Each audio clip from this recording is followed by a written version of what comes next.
Okay hello. तो class 10th के first chapter में वापस से बहुत बढ़िया हेलो हेलो सबको। तो पहला चैप्टर तुम्हारा क्या है? Chemical reactions and equations. बड़ा ही इजी सा चैप्टर है, बहुत बेसिक आइडिया तुम्हें इसका है ऑलरेडी। छोटी क्लासेस में बेसिक आइडिया तुमने इसका लिया हुआ है और चैप्टर भी अपने आप में बहुत बहुत ज्यादा ईजी है। ठीक है, तो चलो शुरू करते हैं। शुरुआत करते हैं कुछ ऐसी चीजों से जो तुमने ऑलरेडी देखी है और तुम अपनी रियल लाइफ में भी काफी देखते हो। एग्जांपल के तौर पे कांच का टूटना। अब मान लो कांच टूटता है तो कुछ नई चीज हो जाती है क्या? कुछ नया हो जाता है क्या? नहीं, कांच टूटता है, कांच कांच ही रहता है, बस वही है कि उसका शेप बदल जाता है। पहले अलग शेप में था, अब अलग शेप में हो जाता है। अगर तुम बात करो आइस के मेल्ट होने की, अगर बर्फ पिघलती है तो पहले वो बर्फ थी, अब वो पानी है। एट द एंड था वो पानी, ज्यादा कुछ फर्क नहीं आया उसमें।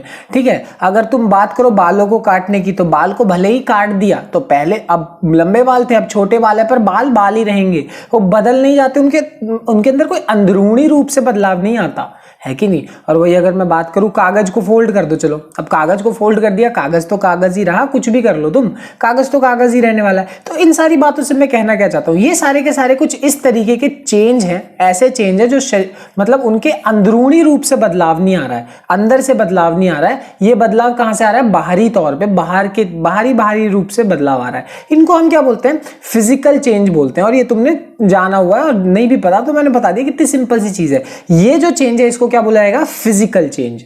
बट वही अगर मैं बात करूं किसकी, आयरन को जंग लगने की, अगर लोहे को जंग लग जाता है तो अगर इसकी बात करी जाए, ठीक है, या फिर अगर हम बात करें अंडे को ऐसे मतलब पका देने की, उसका ऑमलेट कुछ भी बना देने की, तो अंडे को बना दिया, क्या वापस उस अंडे को ऐसा ऑमलेट बना दिया तुमने, उसका वापस से उसको अंडा बना सकते हो क्या? बना सकते हो? बिल्कुल भी नहीं। इसमें से रस्ट हटा तो सकते हो, बट वो तरीका अलग होता है, वो डिफरेंट चीज है। बट वही अगर एग्जाम्पल के तौर पर देखो, अगर तुम फायर क्रैकर्स, अगर तुम पटाखे फोड़ रहे हो, तो पटाखों को वापस पटाखा पहले जैसे फोड़ने के बाद नॉर्मल रूप में ला सकते हो? Not possible. और वही अगर मैं बात करूं लकड़ी को जलाने की, तो लकड़ी का जो राख बचेगा, उस राख से तुम वापस लकड़ी बना सकते हो? नो, बिल्कुल भी नहीं। तो ये जो चेंज आए हैं, ये सारे के सारे जो चेंज हैं, इनको बोला जाता है ऐसा चेंज जो कि अंदरूनी रूप से इनके अंदर चेंज आया। अब इनका वापस जाना पिछली बार की तरह पॉसिबल नहीं है, अब बहुत बुरी तरह ये लोग बदल चुके हैं। तो इस तरीके का जो चेंज है उसको हम क्या बोलते हैं? Chemical change. क्या बोलते हैं? Chemical change. और इस चैप्टर में हम इसी तरीके के चेंज के बारे में ही बात करने वाले हैं। हालांकि इस चैप्टर का नाम केमिकल रिएक्शंस एंड इक्वेशंस है, बट बेसिकली हम इन्हीं तरीके की चीजों के बारे में ही डिस्कशन करेंगे इस पूरे के पूरे चैप्टर में। ठीक है, तो सबसे पहली चीज के बारे में जो हम बात करने वाले हैं वो क्या है? Chemical reaction. Basically chemical reaction क्या होता है? ये एक ऐसी तरीके की रिएक्शन है जहां पे नए सब्सटेंस बनते हैं, बिल्कुल ही कुछ नया बन जाता है, एकदम नए सब्सटेंस बनते हैं जिनकी जो प्रॉपर्टीज होती है वो पुराने वालों से बिल्कुल ही क्या होती है? डिफरेंट होती है। ठीक है, बिल्कुल ही पुराने वालों से एकदम डिफरेंट होगी। जैसे कि अभी जो हमने एग्जांपल देखे थे ना, रस्टिंग ऑफ मतलब आयरन में जंग लग जाना, फिर फायर क्रैकर्स को वो करना, ये सारे और भी एग्जांपल्स हैं। जैसे हमारे पास पेपर है, अब पेपर है, पेपर को तुम जला दोगे, जलाने के बाद वो राख बन जाता है। तो अब इस फॉर्म से इस फॉर्म में आ गया, वो बेसिकली पेपर जो था, ठीक है, अब वो किस में कन्वर्ट हो चुका है? ऐश में कन्वर्ट हो चुका है। तो अब जो ऐश है, राख है, वो बिल्कुल ही एक नई चीज है, उसकी जो प्रॉपर्टीज हैं वो बिल्कुल ही क्या है? अलग है पेपर से। ठीक है, तो यहां पे जो हुआ, ये तुम्हारे सामने जो अभी चीज हुई, इसी को क्या बोला जाता है? केमिकल रिएक्शन बोलता है। एक ऐसी चीज जहां पे जो नया बन रहा है उसकी प्रॉपर्टीज बिल्कुल ही अलग हो सकती हैं पुराने वाले से। समझ में आ गई बात? और एग्जाम्पल उठा लो, दूध है, अब दूध के अंदर जब तुम छोटा सा वो डालते हो ना, तो उसके बाद वो थोड़ी देर बाद दही बन जाता है। सब दूध किस में कन्वर्ट हो जाता है? दही में कन्वर्ट हो जाता है। अब जो दही की प्रॉपर्टीज हैं वो दूध से बिल्कुल ही क्या है? डिफरेंट है, बिल्कुल ही अलग है। ठीक है ना? तो यहां पे हुआ क्या? दूध के साथ एक केमिकल रिएक्शन हुआ, और उस केमिकल रिएक्शन के बाद वो किस में कन्वर्ट हो गया? दही में कन्वर्ट हो गया। तो इस तरीके की जो चीजें होती हैं, इसी को क्या बोला जाता है? केमिकल रिएक्शन बोला जाता है। समझ में आ गई बात? बहुत और सिंपल, बहुत बेसिक सी बात है, और हो सकता है ये बात तुम्हें पहले से पता भी हो। ठीक है, अब ये जो केमिकल रिएक्शन है, इसमें क्या क्या चीजें होती हैं? सबसे पहली चीज क्या होती है? Change in state. इसके स्टेट में क्या आता है? बदलाव आता है। स्टेट का क्या मतलब है? स्टेट का मतलब है ये सॉलिड, लिक्विड या गैस, जो तुमने पढ़ा था ना, सॉलिड, लिक्विड, गैस वगैरह पढ़ा था। अब जैसे स्टेट में बदलाव कैसे आ सकता है? जैसे अंडे को ले लो, अंडे का बेस्ट एग्जांपल है। अंडे का जो वो अंडे के अंदर होता है वो एक तरीके से लिक्विड फॉर्म में होता है कि नहीं होता? पर जब उसको पैन में डालते हो, गर्म करते हो, अब वो क्या बन गया? एक तरीके से सॉलिड बन गया। ये वाले एग्जांपल जैसे उबला हुआ अंडा देख लो, लिक्विड होता है, उसको गर्म करते हैं सॉलिड बन जाता है कि नहीं। मतलब एक एग्जांपल ऐसा रख सकते हो। चेंज इन स्टेट, इसका मतलब सॉलिड से हो सकता है लिक्विड में जाए, लिक्विड से गैस में चला जाए, गैस से लिक्विड, ये वाली बात है, ठीक है ना। हाँ, अगली बात करते हैं। अगली चीज क्या है, क्या हो सकता है, चेंज इन कलर, कलर में बदलाव आ सकता है। और इसका बेस्ट एग्जांपल है खाना बनाते समय, तुमने देखा होगा। अब जब भी खाना पकता है तो तुमने देखा होगा खाने के कलर में बहुत अच्छा खासा बदलाव आता है। आलू इस कलर का तो नहीं होता जब खरीदते हैं, बट खाने को जब पकाया जाता है, पकाते पकाते उसके कलर में बदलाव आ जाता है। वहां पे भी क्या हो रहा है, केमिकल रिएक्शन ही हो रहा है, और कुछ नहीं हो रहा, वो एक केमिकल रिएक्शन ही है, ठीक है। और क्या होता है, चेंज इन टेम्परेचर होता है, टेम्परेचर में बदलाव आता है, ठीक है। अब ये चीज तुमने जरूर देखी होगी यूट्यूब वगैरह पे, ऐसे एक सोडियम नाम का एक मेटल होता है, उसको ऐसे पानी में फेंकते हैं तो बहुत बुरी तरीके से आग वाग पकड़ती है। तुमने नहीं देखा होगा, देखना, बड़ा मस्त चीज होती है। जैसे सोडियम होता है, पानी में डालोगे बहुत बुरी तरह आग पकड़ता है। तो इसको जैसे ही पानी में डाला, एक केमिकल रिएक्शन हुई, और एक ऐसी केमिकल रिएक्शन हुई जिसमें से टेम्परेचर, मतलब टेम्परेचर चेंज हुआ, एक तरीके से गर्मी बहुत ज्यादा निकली। अब जरूरी नहीं है गर्मी निकले, गर्मी वो एब्जॉर्ब भी कर सकता है, उल्टा भी हो सकता है। इसका मतलब टेम्परेचर में बदलाव आ सकता है किसी भी तरीके से, एक केमिकल रिएक्शन की वजह से, ठीक है। और आखिरी चीज क्या है, evolution of gas. Evolution of gas का क्या मतलब है कि अब गैस इवॉल्व होगी। गैस इवॉल्व होगी का क्या मतलब है कि जैसे कोई एक रिएक्शन हो रही है, जैसे अभी हमने लकड़ी को जलाने वाली रिएक्शन देखी थी, उसमें तुम्हें साफ साफ पता है गैस निकल रही होती है, ठीक है। तो गैस किसी भी एक केमिकल रिएक्शन के दौरान निकल सकती है। मैं ये नहीं कह रहा कि हमेशा ही निकलेगी, बट बहुत ज्यादा चांसेस हैं, मतलब हमेशा गैस निकल सकती है। जैसे यहाँ देखो, अब इस पावर प्लांट के अंदर कुछ हो रहा होगा, बाहर क्या निकल रही है, गैस निकल रही है, सिंपल सी बात है। तो ये सारी चीजें हो सकती हैं जब भी एक केमिकल रिएक्शन होती है। तो एक केमिकल रिएक्शन के दौरान ये सारी चीजें हो सकती हैं, ठीक है। ये सिंपल सी बात है, कोई दिक्कत वाली बात ही नहीं है इसमें। तो अब हम बात करने वाले हैं अगली चीज की, और वो क्या है, केमिकल इक्वेशन। केमिकल इक्वेशन का क्या मतलब है, अब जैसे केमिकल रिएक्शन हम देख के आ चुके हैं, इतनी सारी केमिकल रिएक्शंस होती हैं, जैसे दूध को दही में कन्वर्ट कर देना, लकड़ी में आग लग जाना, ये सारी केमिकल इक्वेशन है। इसको रिप्रेजेंट करने के लिए, एक्चुअल रिप्रेजेंटेशन के लिए किसका इस्तेमाल करते हैं हम, एक केमिकल इक्वेशन का इस्तेमाल करते हैं। जैसे तुम मैथ में क्वेश्चन सॉल्व करते हो ना कि किसी ने इतने वाटरमेलन खरीदे, बेचे, इतना फायदा नुकसान, तो उसको सॉल्व करने के लिए तुम एक इक्वेशन का यूज करते हो ना, x = y + 8, ऐसा कुछ एक वो बनाते हो, वो रिप्रेजेंटेशन है, उस बात का रिप्रेजेंटेशन है ये इक्वेशन।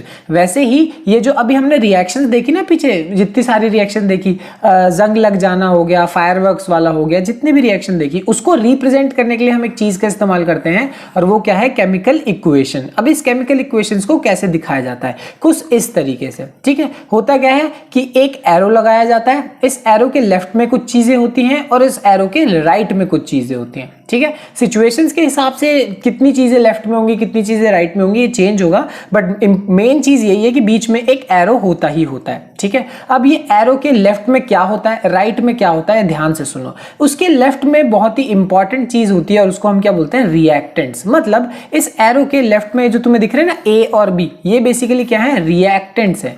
रिएक्टेंट्स के नाम में ही रिएक्टेंट्स है, मतलब क्या है, ये बेसिकली रिएक्ट कर रहा है। क्या कर रहा है, रिएक्ट कर रहा है। ऐसी कौन सी दो चीजें या तीन चीजें या एक ही चीज रिएक्ट कर रही है आपस में, ठीक है। अब एग्जांपल के तौर पे मैं तुम्हें बताऊं, आयरन में जब लोहे में जंग लगता है, तो लोहा होता है, लोहे में जंग लगता है तो किसकी वजह से लगता है, ऑक्सीजन की वजह से लगता है, ऑक्सीजन की वजह से लगता है, ऑक्सीजन पता होगा तुम्हें। और साथ में हवा में मॉइस्चर होना चाहिए, पता होगा ना तुम्हें, आयरन में पानी लगने लगता है, हवा होती है, इस सब की वजह से क्या होता है, उसमें जंग लगता है। तो आयरन हो गया, ऑक्सीजन हो गया, वाटर हो गया, ये सब के सब क्या है, रिएक्टेंट्स है। क्यों, क्योंकि ये सब के सब रिएक्शन में पार्ट ले रहे हैं, अपना हिस्सा ले रहे हैं, इस वजह से इन सबको रिएक्टेंट्स बोला जाता है। और इन सबको, मतलब इन सारी चीजों को मिलाने के बाद एट द एंड तुम्हें क्या मिलता है, रस्ट मिलता है, बेसिकली जंग मिलता है। हिंदी में जंग बोलते हैं ना, तो तुम्हें जंग मिलता है। उस चीज को क्या बोला जाता है, प्रोडक्ट बोला जाता है। क्या बोला जाता है, प्रोडक्ट। मतलब जो चीजें आपस में रिएक्ट करके उन्होंने कुछ बनाया, वो फाइनली उनको हम क्या बोलेंगे, प्रोडक्ट बोलेंगे। सिंपल सी चीज, बहुत इंपॉर्टेंट सी चीज है, कोई बहुत ज्यादा 30 मार खाने वाली बात नहीं है इसमें, ठीक है। कि एरो से पहले वो चीजें जो रिएक्ट कर रही हैं, और एरो के बाद वो चीजें जो बन रही हैं। रिएक्ट करने वाली चीजों को रिएक्टेंट्स बोला जाता है, और जो बन रही है उसको क्या बोला जाता है, प्रोडक्ट्स बोला जाता है। अब यहाँ पे प्रोडक्ट्स एस क्यों बोला है, क्योंकि जरूरी नहीं है एक ही प्रोडक्ट बने, बहुत सारी चीजें बन सकती हो, वो हम चैप्टर के आगे बढ़ते हुए चीजें देखते चले जाएंगे, ठीक है। अगली चीज देखो, अब जैसे यहाँ पे एक हमारे पास एग्जांपल है किसके बनने का, वाटर के बनने का। H2O वाटर बन रहा है, तो वाटर कैसे बनता है ये बात तुम लोग को मालूम होगी। हाइड्रोजन और ऑक्सीजन जब मिलते हैं, H2O और ऑक्सीजन दोनों जब मिलते हैं तो तुम्हें क्या मिलता है, वाटर मिलता है। ये एक सिंपल सी रिएक्शन है, सबसे सिंपल सबसे बेसिक। यानी इस एरो के पहले जो हाइड्रोजन है और जो ऑक्सीजन है ये दोनों रिएक्टेंट्स हैं, और एरो के बाद जो वाटर है जो कि बन रहा है वो क्या है, एक प्रोडक्ट है। सिंपल सी बात, कोई दिक्कत वाली बात ही नहीं। कितनी इजी और सिंपल सी बात है ये, ठीक है। आगे देखो, अब यहाँ पे तुम इस रिएक्शन में जरा एक चीज नोटिस कर रहे होगे कि मैंने साथ साथ में ये लगाया हुआ है, ब्रैकेट के अंदर ये लगाया हुआ है GGL। अब ये क्या डिनोट कर रहा है, ये डिनोट कर रहा है फिजिकल स्टेट डिनोट कर रहा है। इसका मतलब क्या है, वो रिएक्शन के साथ जो हमने ब्रैकेट में चीजें लिखी हैं वो ये बताती हैं कि ब्रैकेट के अंदर जो चीज लिखी है वो ये बता रही है कि ये हाइड्रोजन जो है वो किस स्टेट में, गैसियस स्टेट में, ठीक है। ऑक्सीजन जो है वो किस स्टेट में है, वो भी गैसियस स्टेट में है। जो वाटर है वो किस स्टेट में है, लिक्विड स्टेट में है, लिक्विड स्टेट में। समझ में आ गई बात। तो यहाँ पे जो चीजें लिखी होती है वो हमें स्टेट बता रही होती है। साथ साथ में देखो रिएक्शन तो हो गई कि ये रिएक्ट कर रहा है, इसके साथ बन रहा है ये, बट हमें साथ साथ में ये भी पता चल जाता है कि हाँ ये गैस फॉर्म में है, ये भी गैस फॉर्म में है, और ये लिक्विड फॉर्म में। ये चीज भी हमें साथ साथ पता चलती रहती है, ठीक है। समझ में आ गई बात, ओके, बहुत बढ़िया। अगली चीज क्या है, ये बहुत इंपॉर्टेंट है। अब देखो, किसी भी रिएक्शन में बहुत सारी चीजें इन्वॉल्व होती हैं। इसका क्या मतलब है, जैसे टेम्परेचर हो गया, प्रेशर हो गया, कैटलिस्ट वगैरह वगैरह कुछ कुछ चीजें होती हैं। इन सब के बारे में डिटेल में आगे बात करेंगे, बट तुम्हें बड़ा एक सिंपल एग्जांपल देता हूँ। लाइक यहाँ पे एक ये है लेड नाइट्रेट। अब 2 मिनट मेरी बात पे ध्यान मत दो मेरी बात पे ध्यान दो। मतलब जैसे ये चीज है, अब ये रिएक्ट करके ये क्या हो गई, टूट गई, इसमें टूट गई, इसमें टूट गई और इसमें टूट गई। अब देख सकते हो एरो के पीछे एक यही है और एरो के बाद ये है। अब ये क्या अपने आप हो जाता है? नहीं, बिल्कुल भी नहीं। होता क्या है कि जैसे ही तुम इसको हीट करते हो, ध्यान से देखो, जैसे ही तुम इसको हीट करते हो, इसको गर्म किया, जैसे इसको गर्म किया वो इसमें और इसमें टूट जाती है, ठीक है। तो टूट जाती है, किसके वजह से टूट रही है? हीट के वजह से टूट रही है। अब ये चीज जो कि हीट है, हीट जैसी चीजों को तुम्हें कहां बताना पड़ता है? इस एरो के ऊपर लिखते हो, ठीक है। हीट हो गया या फिर प्रेशर हो गया, या जो भी चीजें तुम लिखोगे इस एरो के ऊपर लिखोगे, वो ये चीज बता रहा है कि इस रिएक्शन को कराने में और किस किस चीजों का मतलब योगदान है, किस किस नेसेसरी चीजों की जरूरत है। समझ में आ गई बात। यानी इस रिएक्शन को कराने के लिए तुम्हें हीट की जरूरत है ही है, तो तुम्हें यहाँ पे हीट लिखना ही पड़ेगा, ठीक है। वैसे हीट के लिए एक सिंबल भी यूज किया जाता है, ऐसे ट्रायंगल, वो भी यूज किया जाता है, वो देख लेंगे अगर कभी यूज करना होगा। खैर, यहाँ पे इंपॉर्टेंट है कि हमने हीट क्यों लिखा, क्योंकि इस रिएक्शन को कराने के लिए हीट की जरूरत है। समझ में आ गई बात। बाकी वही सॉलिड गैस देख रहे हो, वो तो ब्रैकेट में हम लिखते हैं ही, ठीक। और एक आखिरी चीज, अब ये तो हो गई एक नॉर्मल एक केमिकल सी इक्वेशन। इसी इक्वेशन को तुम वर्ड इक्वेशन में भी लिख सकते हो। वर्ड इक्वेशन का क्या मतलब है? जैसे ये रिएक्शन देखो, अब इस रिएक्शन में इसका जो नाम है, इसका नाम होता है लेड नाइट्रेट, इसका नाम होता है लेड ऑक्साइड, इसका नाम होता है नाइट्रोजन डाइऑक्साइड, और इसका नाम होता है ऑक्सीजन। अभी याद नहीं हो रहा, कोई बात नहीं, बट बस मेरी बात सुनो, ये सारी चीजें होती हैं। अब इसका क्या मतलब है? ये चीज हमें ये बता रही है कि जो लेड नाइट्रेट है वो, उसको तुम क्या करोगे, ऐसे हीट करोगे, उसको हीट करोगे तो तुम्हें lead oxide plus nitrogen dioxide plus oxygen. तो ये भी एक तरीका होता है किसी इक्वेशन को लिखने का। ये तो है ही, ये तो तरीका है, ये है ही, बट साथ में इस तरीके से भी लिखा जा सकता है। इसको बोलते हैं वर्ड इक्वेशन। सिंपल सी चीज है, खैर इसकी ज्यादा जरूरत नहीं पड़ती है, बट इस तरीके से भी लिखा जा सकता है। समझ में आ गई बात। ये था केमिकल इक्वेशन, बहुत इंपॉर्टेंट है, एक बहुत बेसिक सी बात है। अभी बहुत ज्यादा इसका इवॉल्व होता जाएगा, इसके बारे में बहुत चीजें हम देखते चले जाएंगे।